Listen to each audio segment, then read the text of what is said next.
Assalamualaikum warahmatullahi wabarakatuh. Wassalatu wassalamu ala asyrofil anbiya'i wal mursalin Nabina Muhammadin sallallahu alaihi wasallam wa ala alihi wa sahbihi ajma'in. Qala Allah ta'ala fil Qur'anil Karim, ittaqullaha haqqa tuqatih wa la tamutunna illa wa antum muslimun. Amma ba'du. Oke teman-teman, selamat pagi teman-teman, ketemu lagi dengan saya Agung Wijanarko. Jadi teman-teman, seperti biasa di pagi hari ini saya pengen menyapa para sobat-sobat saya, teman-teman saya, sedulur-sedulur saya yang udah subscribe dan join di kanal YouTube saya ini. Seperti biasa teman-teman, di pagi hari ini saya pengen ngajak teman-teman ngobrol seputaran hal-hal yang bersifat religius. Jadi teman-teman, saat ini teman-teman seringkali mungkin teman-teman melihat kata-kata ataupun kalimat-kalimat dari saudara-saudara seiman kita, sedulur-sedulur kita, saudara-saudara muslim kita yang mengatakan bahwasanya kadang-kadang kamu jangan melakukan itu gitu kan. Nanti terkena hukum karma, terkena karma, seringkali ya gitu kan, baik di media sosial ataupun mungkin di dunia nyata sering banget. Jangan kamu ngelakuin itu gitu kan. Jangan kamu main-main, ibaratnya main ganggu, udah mempermainkan wanita, nanti kamu terkena hukum karma, anak wanita kamu nanti juga dipermainkan oleh lelaki lain. Itu mungkin sering ya terjadi seperti itu ya. Jangan kamu ini menyiksa binatang, karena nanti kamu terkena hukum karmanya, kamu disiksa juga nantinya gitu kan. Nah sebetulnya ini kan sepertinya udah jamak, dan mungkin kadang-kadang juga kita dengarnya dari orang-orang yang kita anggap sebagai tokoh ya, orang tokoh yang alim yang tanpa sadar kadang-kadang mengungkapkan kalimat ataupun konsep tersebut yang kalau kita tilik sebetulnya hukum karma ini adalah konsep dari di luar Islam ya, jadi konsep dari agama lain gitu kan. Terlepas itu kita menghormati sebagai konsep daripada agama lain, sedangkan kita sebagai umat Islam sebetulnya konsepnya itu di luar konsep agama kita nggak menganut konsep tersebut ya teman-teman gitu kan. Lakum dinukum waliyadin, jadi bagi kita ya konsep keyakinan kita, bagi orang di luar kita keyakinan mereka sendiri. Jadi kalau kemudian sangat ironis kemudian kita mengungkapkan konsep tersebut dalam wacana kita sebagai seorang muslim teman-teman. Apalagi kalau kemudian yang mengucapkan tersebut lah orang yang mungkin kita anggap sebagai orang tokoh yang mengenal ahli ataupun menguasai di bidang agama gitu kan. Karena memang kalau di agama kita, agama Islam, memang konsep tersebut kita nggak mengenal gitu kan. Karena konsepnya di agama Islam itu ketika seorang muslim melakukan dosa, kemudian dosa itu juga bisa mendapatkan balasan langsung di dunia gitu kan. Dan sebagian juga dosa-dosa juga ada yang memang kemudian mendapat balasannya ketika di yaumil hisab, di yaumil akhir nanti gitu kan. Karena kemudian kalau kita lihat konsep seperti itu kan nanti timbul pertanyaan juga kalau kita orang muslim ya. Antar kita nanti timbul pertanyaan, ini kok ada orang yang pembunuh kemudian mungkin ya nggak tertangkap, melarikan diri, kemudian nggak sampai kemudian mendapatkan hukuman gitu kan. Ada orang yang korupsi tapi kemudian malah keluarganya sehat, kemudian hartanya melimpah gitu kan, tampaknya sukses di dunia kemudian. Nah itu kan kemudian nanti timbul pertanyaan, itu kok nggak mendapatkan balasannya langsung di dunia. Nah itulah di agama Islam sebagian dosa yang dilakukan oleh umat manusia, sebagian memang kemudian ada yang memang mendapatkan balasannya di dunia, dan juga sebagian juga ada yang mendapatkan balasannya nanti di yaumil akhir setelah hari yaumul hisab, ketika amal perbuatan manusia dihitung.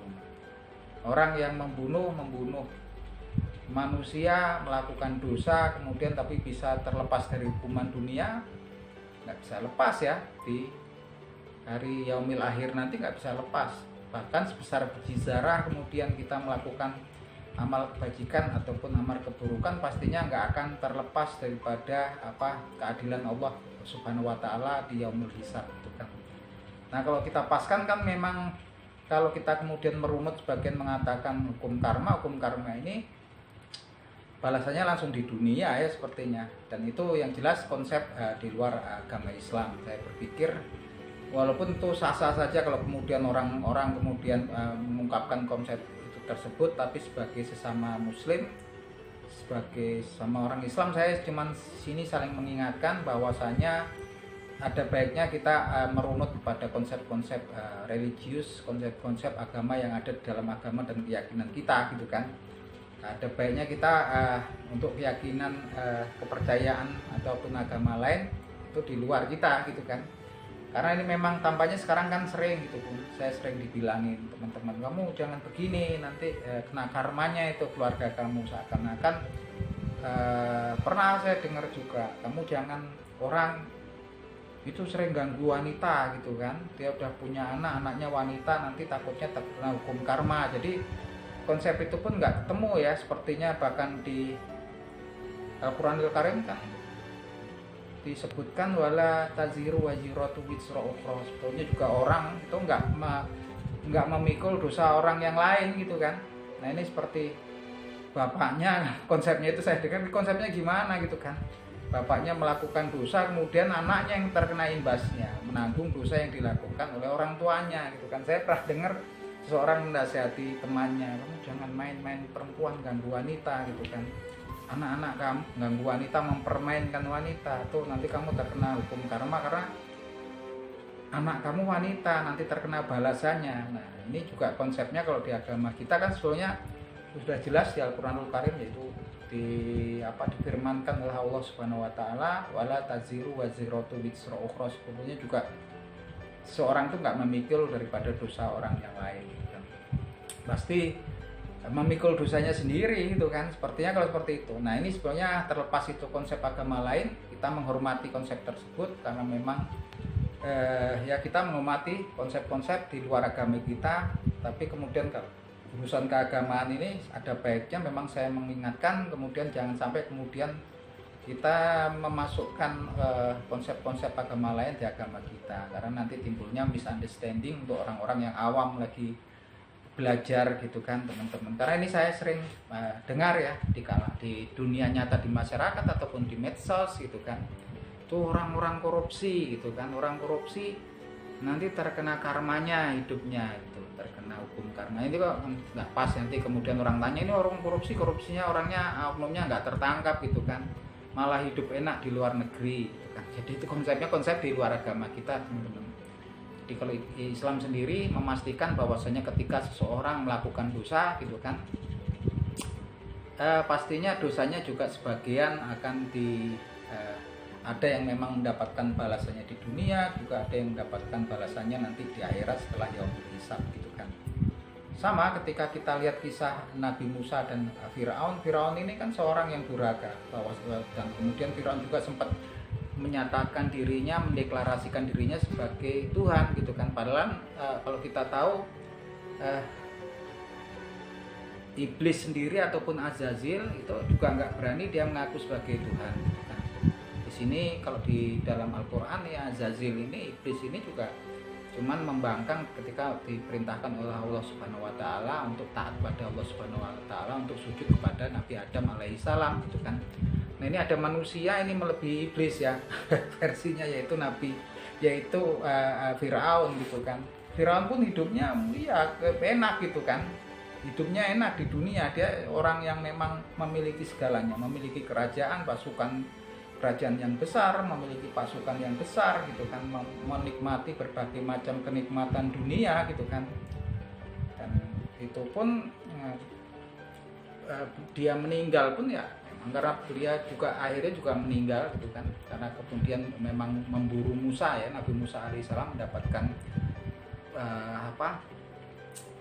azab hukuman dari Allah Subhanahu wa taala. Tapi sepanjang hidupnya kalau kita lihat seseorang yang membangkang bahkan mengaku menjadi Tuhan pun tetap mendapatkan rezekinya sesuai tulisan takdir kepada hamba tersebut, kepada Firaun gitu kan. Enggak kemudian Firaun itu kemudian mendapatkan segala macam musibah atau kesulitan. Kalau yang kehidupan di dunia itu nggak bisa kemudian menjadi perbandingan gitu kan.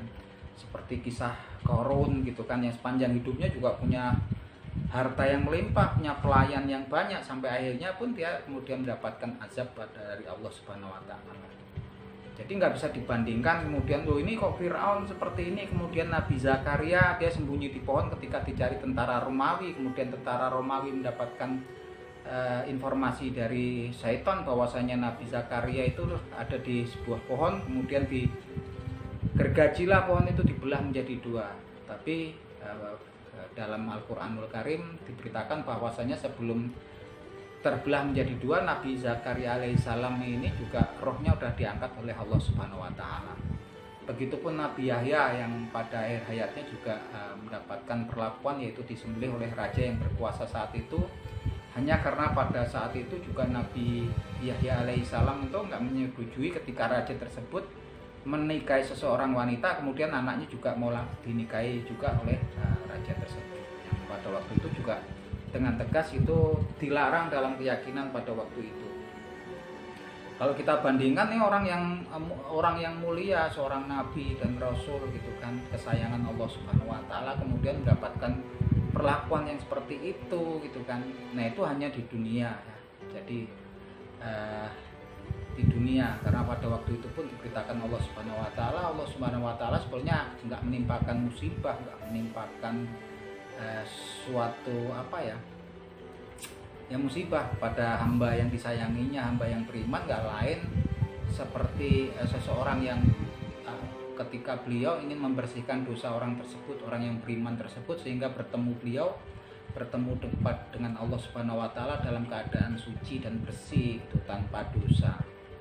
Bahkan seseorang yang terkena duri di kakinya tapi kemudian dia beriman, itu adalah salah satu seperti untuk menghapus dosanya, seperti menghapus dosa orang tersebut ketika orang tersebut orang yang beriman gitu kan. Jadi perbandingan kehidupan dunia pun nggak bisa kita jadikan sebagai barometer kehidupan kita di akhirat tuh.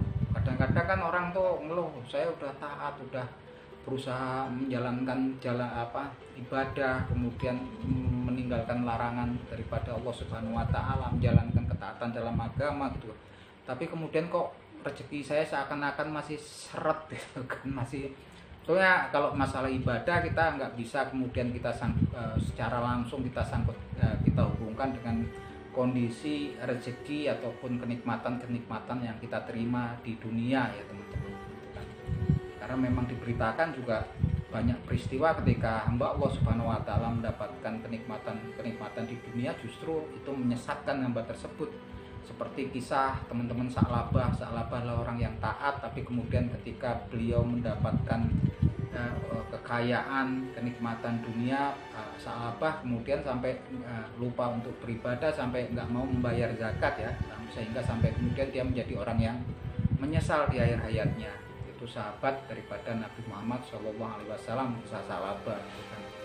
Jadi memang sebetulnya kalau masalah agama, ketaatan, apapun kebaikan yang kita lakukan, ibadah yang kita lakukan kepada Allah Subhanahu wa taala merupakan kewajiban kita ya sebagai hamba ciptaannya kan, sebagai hamba daripada Allah Subhanahu wa taala. Kalau kemudian kita mendapatkan bonus kenikmatan hidup di dunia, kekayaan ataupun rezeki yang berlimpah, alhamdulillah gitu kan, selama itu selalu menambah ketaatan dan kebaikan kita kepada Allah Subhanahu wa taala. Kalau kemudian kita koneksikan langsung dengan keadaan hidup kita di dunia, nanti timbulnya tanda tanya besar gitu kan. Gitu. Tapi kalau kemudian kita berdoa, memohon pun ya itu sudah sewajarnya, sudah sepantasnya, bahkan sewajibnya seorang hamba memohon kepada Allah Subhanahu wa taala gitu kan. Adapun doa ada yang memang langsung mendapatkan jawaban, balasan langsung dari Allah Subhanahu wa taala, doa kita dikabulkan.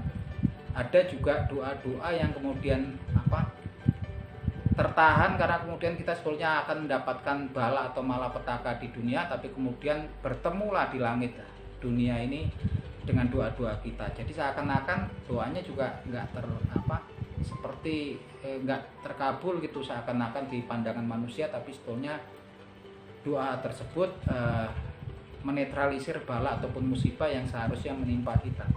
Dari sisi lain ada juga doa yang sebetulnya sepertinya nggak mendapatkan jawaban di dunia, tapi sebetulnya ditahan oleh Allah Subhanahu wa taala dan hamba tersebut akan mendapatkan hadiah daripada balasan pahala atas doa-doanya tersebut di akhirat nanti, sampai kemudian dikatakan bahwasanya ada seorang hamba yang kemudian tercengang ketika melihat seperti tumpukan pahala yang besar ketika di yaumil akhir nanti, dan bertanya gitu kan kepada Allah Subhanahu wa taala, ini apa gitu kan, kok pahala saya besar sekali, sepertinya saya nggak melakukan banyak amalan gitu kan.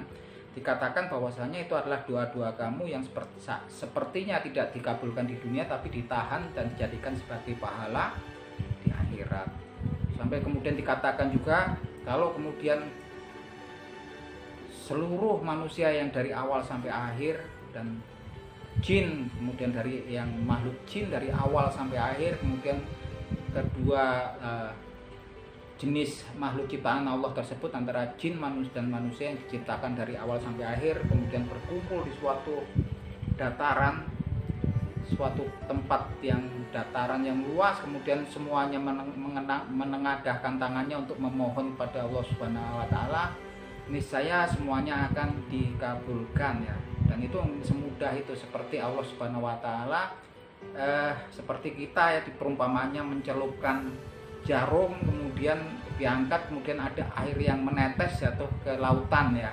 Jarum yang ada di lautan kita celupkan, kita angkat, ada sekecil itu ya. Kemudian Allah Subhanahu wa taala untuk mengabulkan permintaan antara manusia dan jin yang dari awal sampai akhir gitu kan. Artinya dalam artian memang doa, tapi semuanya doa itu pasti dikabulkan oleh Allah Subhanahu wa taala gitu kan. Selama doa itu untuk doa-doa yang kebaikan, dengan konsep 3 tadi ya yang sebutkan awal tadi kan. Makanya untuk apalagi yang kita tunggu gitu kan. Yuk kita masing-masing panjatkan doa. Dan ada baiknya memang yang kita berdoa memohon itu nggak harus terus lewat orang lain gitu kan. Karena Allah Subhanahu wa taala sendiri mengatakan di Al-Baqarah, di Al-Qur'anul Karim, di surat Al-Baqarah, fa idza sa'alaka ibadi billahi minasyaitonirrajim, bismillahirrahmanirrahim, fa idza sa'alaka ibadi ani ini qaribun astajibu da'i idza da'ani. Jika seorang hambaku menanyakan tentangku, kata Allah Subhanahu wa taala, ini qaribun, aku dekat dengan dia, astajibu da'i idza da'ani, dan aku mengabulkan doa-doanya ketika dia memohon kepadaku. Jadi teman-teman, apa yang kita tunggu teman-teman kalau kita kemudian nggak berdoa? Karena doa pastinya akan dikabulkan selama doa itu adalah doa-doa untuk kebaikan ya teman-teman. Nah itu teman-teman obrolan kita siang hari ini, semoga bermanfaat gitu kan. Dan kalau teman-teman ada yang memiliki komen ataupun analisa lain gitu kan, boleh komen di bawah, jadikan bahan obrolan. Dan jadi kalau saya bikin konten ini sekedar untuk saling mengingatkan teman-teman gitu kan, saling mengingatkan saudara-saudara, sedulur-sedulur saya yang seiman ya, sekeyakinan gitu kan, sekedar mengingatkan. Oke gitu teman-teman, salam seduluran dari saya Bung Wijanarko dari Yogyakarta. Yuk matur nuwun.